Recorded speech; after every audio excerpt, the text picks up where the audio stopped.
correct admin is Tenaka.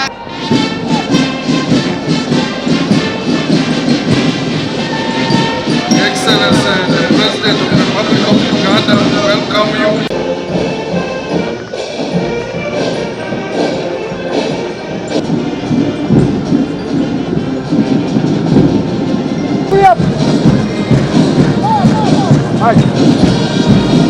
May you again.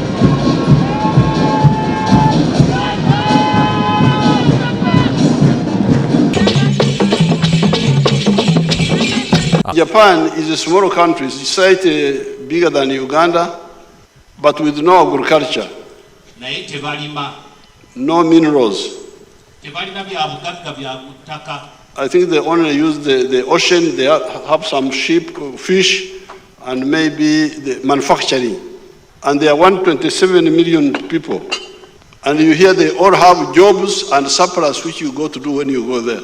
So therefore, listen carefully to our advice. Ekyetaagisa wano kwe kuzukuka abantu bave mu tulo muwulirize okuwabula. The problem is not job, the problem is being asleep. People are asleep.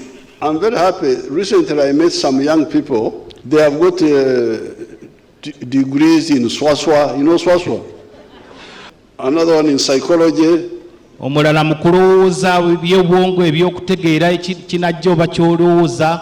I asked somebody who had BSc psychology, what will you do with the bachelor of degree in psychology? I can look at you and know what you are thinking.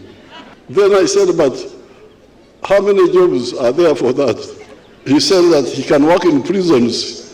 N'agamba asobola okukola mu makomera. And see which prison want to escape.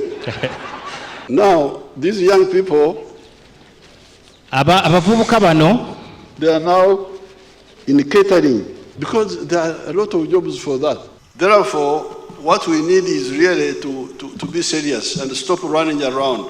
Download the app on App Store or Google Play Store now. Vision Digital Experience, the future of media.